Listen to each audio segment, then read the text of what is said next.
کہ 295C توہین رسالت مآب صلی اللہ علیہ وسلم آپ سمجھتے ہیں کہ لگا دینی چاہیے؟ مرزا انجینئر صاحب جو ہیں ان سے واقعتاً وہ مرتکب ہوئے ہیں؟ مرزا جہلمی عمدن اور قصدن اس طرح کی توہین امیز گفتگو کرتے رہے ہیں اور ایک عرصے سے کرتے آ رہے ہیں. مجھے مولوی نے اس کو کہا چھوکرا مردے کو، تو کہتا ہے یہ دیکھو مجھے چھوکرا کہتے ہیں، اتنی گندی زبان ہے. جو رسول اللہ کو دجال کہے اس عورت کے ساتھ بھی اسلام میں قرآن کی اس آیت میں شادی جائز ہے. اس کے اوپر تو 295C لگے گی جو عورت کہے گی. ولی اللہ کی پہچان کیا ہے؟ پہلی پہچان ہے وہ کبھی اپنے آپ کو ولی اللہ نہیں کہتا. آپ نادانستہ کی گئی گفتگو کو بھی سمجھتے ہیں کہ 295C توہین رسالت مآب صلی اللہ علیہ وسلم آپ سمجھتے ہیں کہ لگا دینی چاہیے؟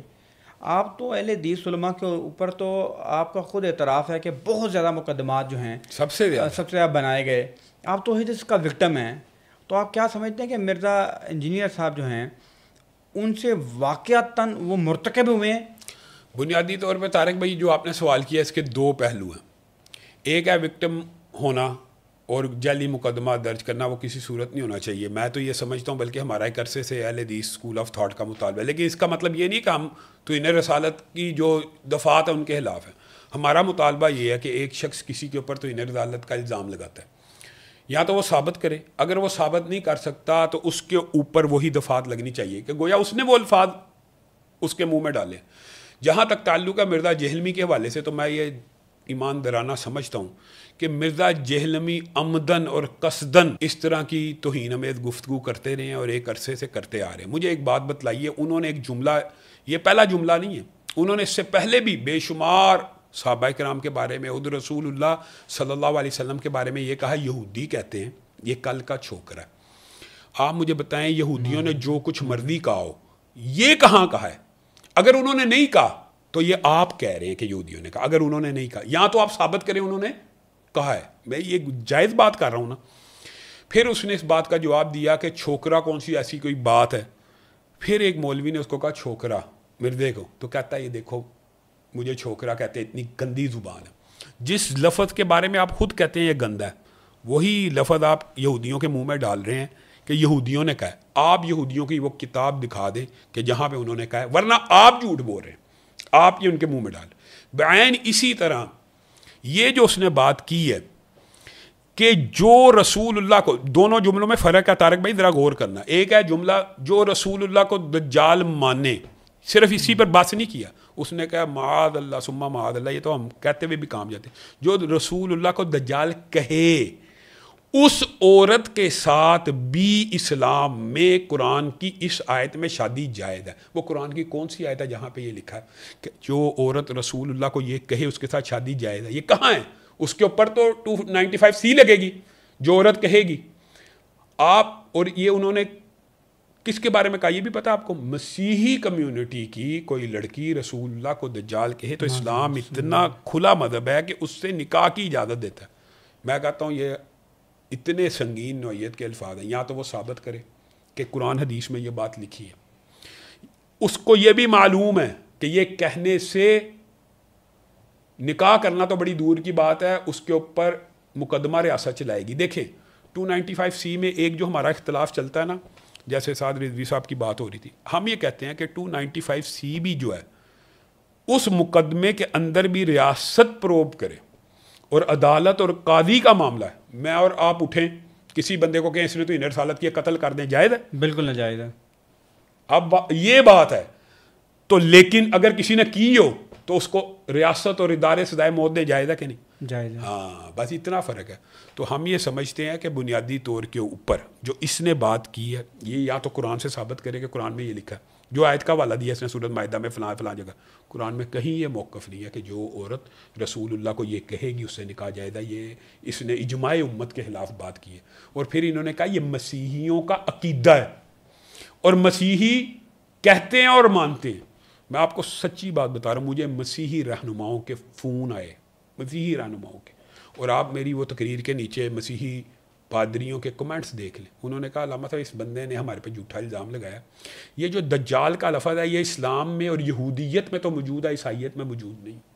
یعنی کرائسٹ اینٹی کرائسٹ کا جو لفظ ہے، تو عیسائی تو اس ٹرم سے آشنا نہیں ہے جس ٹرم کو یہ ہمارے پر تھوپ رہا ہے اور ملک کے اندر اس نے پوری مسیحی کمیونٹی کو ولنریبل کر دیا اور یہ نجائز اس نے حرکت کی ہے. اس کے اوپر سخت میں یہ کہتا ہوں کہ یہ الفاظ یہاں تو یہ ثابت کرے.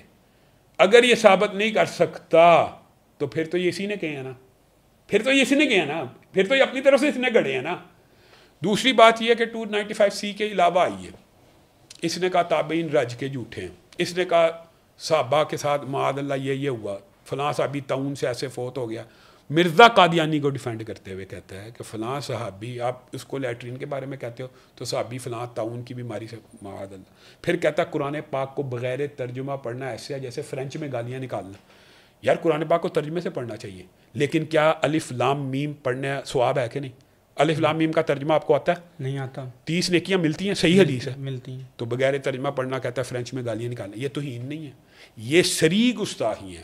مرزا صاحب کی زبان آج ان کو اس موڑ پہ لے آئی ہے کہ وہ آج ان مقدمات کا سامنا کر رہے ہیں. ہم تو ایک عرصے سے آپ کو لگتا ہے کہ یہ مقدمات جائز ہے؟ موقف جو انہوں نے دیا ہے اس کے میں اس موقف کا قائل نہیں ہوں کہ مرزا کو قتل کر دیا جائے. دونوں میں پہلے وضاحت کر دی کہ آپ نے اور میں نے قانون ہاتھ میں نہیں لینا. عدالت اور قاضی نزدیک اب عدالتوں کے ذریعے مرزا انجینئر کو سزائے موت سے کوئی نہیں بچا سکتا. نہیں, یہ میں نہیں کہتا. عدالتوں کے ذریعے جو اس کی سزا بنتی ہے اس کو دینی چاہیے. توہین صحابہ, لیکن آپ کے نزدیک اس کی سزائے موت ہے. عدالتیں فیصلہ کریں گی کہ میں کروں گا. مجھے نہیں کہنا چاہیے, میرا یہ ڈسکرپشن نہیں ہے. یہی اسی چیز کے ہم خلاف ہیں. میں کہوں, آپ کہیں نہیں, ہم یہ کہیں کہ یہ ہمارے پاکستان کے آئین میں لکھا ہوا ہے. آپ کے نزدیک 295C جو اس کے اوپر لگی ہے جائز لگی ہے؟ جائز اس لیے لگی. 295C کی جو میں کہتا ہوں جو موت ہے, ہاں درست ہے. اگر یہ ثابت ہو جاتا ہے کہ یہ اس نے اپنی طرف سے الفاظ گھڑے ہیں, عدالت کو ثابت کرے کہ میں نے. آپ نے تو ابھی بیٹھے بیٹھے کہا جی کہ اپنی طرف سے گھڑے ایسے ہے ہی نہیں, تو پھر اس کا مطلب ہے تو آپ تو کہہ رہے ہیں فائل لگے گا.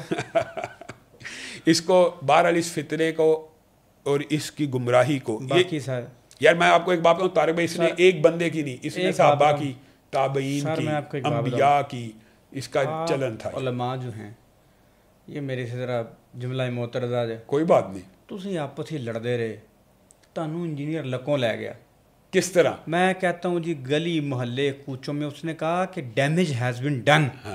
جو میں یہ جو دعویٰ ہے یہ بہت بڑا خود میں سر اس نے سر میں بتاؤں آپ کو, میرے محلے میں لڑکے یا بچے مجھ سے بات کرتے ہیں نا, تو میں جب وہ گفتگو کرتے ہیں نا, وہ منظر یہ کہتا ہوں, میں کہتا ہوں یہ ادھی گل ہے پوری گل نہیں پتر, یہ ادھی گل ہے پوری گل نہیں پتر.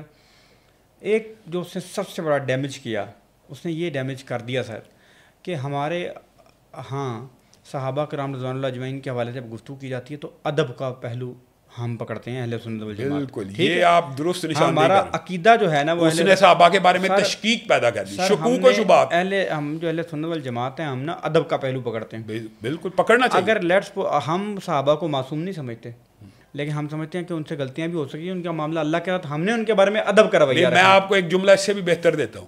ہم صحابہ کو معصوم عن الخطا نہیں سمجھتے, لیکن مغفور عن الخطا سمجھتے ہیں. اللہ تعالیٰ نہیں, آپ بات نہیں سمجھے, مغفور عن الخطا کا اللہ نے حکم دیا. قرآن نے کہا کہ فتح مکہ سے پہلے والے اور بعد والے برابر نہیں ہیں. ہاں اللہ نے ان کے ساتھ بھلائی کا ارادہ کر لیا. وَكُلًّا وَعَدَ اللَّهُ الْحُسْنَىٰ. میں نے دیکھیں نا, اللہ تعالیٰ نے یہ کہا رضی اللہ عنہ, معصوم نہیں تھے, غلطیاں کریں گے, لیکن مغفور ہیں, اللہ نے ان کو معاف کر دی. وَلَقَدْ عَفَا, اللہ تعالیٰ نے معاف کر دی. اپنی لڑائیاں لڑتے رہے سر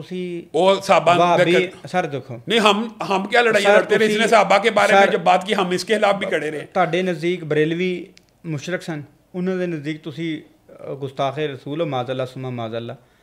ان دے نزدیک انہوں دے نزدیک وہابی دیوبندی, ہر فرقے کو ایک دوسرے کے خلاف شدید فتویٰ موجود ہے.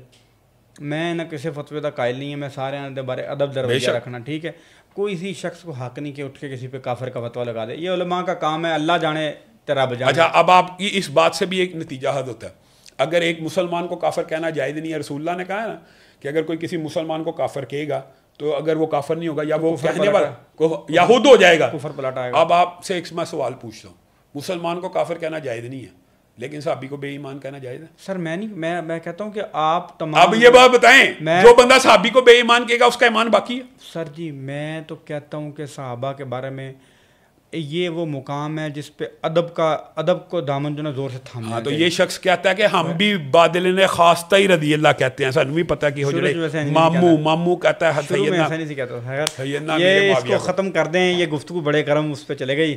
ایک چیز رہ گئی, وہ یہ رہ گئی کہ ولی اللہ کی پہچان کیا ہے؟ ولی اللہ کی جو پہلی پہچان ہے وہ یہ ہے کہ وہ کبھی اپنے آپ کو ولی اللہ نہیں کہتا. اچھا. یہ بات مجھے بتائیں کہ ولی اللہ کیا کوئی ایسا منصب ہے کہ جس کا اعلان اللہ نے حکم دیا؟ منصب نبوت ہوتا ہے. ایک بندے کو اللہ تعالیٰ نے اپنے بندوں میں سے کسی کو نبوت دی ہے, اس کے اوپر تو فرض ہے وہ نبوت کا اعلان کرے, اس کی لائبلٹی ہے.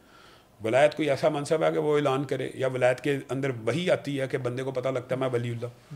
جو بندہ خود کہہ رہا ہے میں ولی اللہ, وہ ولی اللہ نہیں ہو سکتا, پہلی بات. دوسری بات یہ ہے ولی اللہ کی پہچان بالعموم یہ ہوتی ہے کہ جس کو دیکھ کے آپ کو اللہ یاد آ جائے. یہ پہچانوں میں سے ایک پہچان ہے. ولی اللہ کی ایک پہچان رسول اللہ نے فرمائی ہے کہ وہ جب اللہ کی قسم کھا لے کسی بات کے اوپر تو اللہ تعالیٰ بھی اس کی قسم کی لحاظ کرتے ہیں. اور حضرت انس کا واقعہ آپ کے سامنے ہے کہ ان کی بہن کو رسول اللہ صلی اللہ علیہ وسلم نے کہا کہ آپ کے دانت توڑے جائیں گے. کیونکہ آپ نے اس عورت کے دانت توڑے ہیں. اسلام میں دانت کا بدلہ دانت ہے. تو حضرت انس نے اس وقت قسم کھائی دی, اللہ کی قسم میری بہن کے دانت نہیں توڑے جائیں گے. تو رسول اللہ غصے میں آ گئے اور رسول اللہ نے کہا یہ کیا بات کرتا ہے, اللہ کی حدود میں تو کمی بیشی کرے گا, دانت توڑے جائیں. جب وہ دانت توڑنے کے لیے جلاد آگے بڑھا تو وہ جن کے مضروب تھی انہوں نے کہا ہم نے اس کو اللہ کے لیے معاف کر دیا. تو رسول اللہ نے وہاں پہ کہا کہ اللہ کے کچھ بندے ایسے ہوتے ہیں زمین کی پشت پہ اللہ کی قسم کھا لیں تو اللہ تعالیٰ ان کی قسم کی حیا کرتا ہے. اور انس کی بہن کے پھر دانت نہیں توڑیں گے. ایک نشانی ہے. تیسری نشانی یہ ہے کہ آپ اپنے ماں باپ, میں تو سمجھتا ہوں عصر حاضر میں ماں باپ اللہ کے ولی اس لیے بھی ہوتے ہیں کہ رسول اللہ نے کہا ماں کے قدموں کے نیچے جنت ہے اور باپ جنت کا دروازہ ہے. آپ کی ماں نے آپ کے لیے دعا کی ہے, وہ قبول ہو گئی ہے. آپ کو سمجھ آ جانی چاہیے کہ اللہ کا ولی یہ ہے کہ جس کی دعائیں اللہ تعالیٰ قبول کر رہا ہے. تو یہ بالعموم یہ نشانیاں ہوتی ہیں. لیکن اگر آپ بندہ یہ سمجھے, آپ اور میں جو ہمارے معاشرے میں کہ جو بندہ 40 دن نہایا نہیں ہے, جس نے ایک نماز نہیں پڑھی, وہ ولی اللہ, اس کا تو مسلمان ہونا میں مشکوک ہے. ایک بندے نے وضو, ہمارے معاشرے میں ایسے ایسے لوگ گزرے ہیں کہ جن کے نام بھی اتنے عجیب تھے کہ فلانا شاہ 40 دن تک جی نہایا ہی نہیں ہے.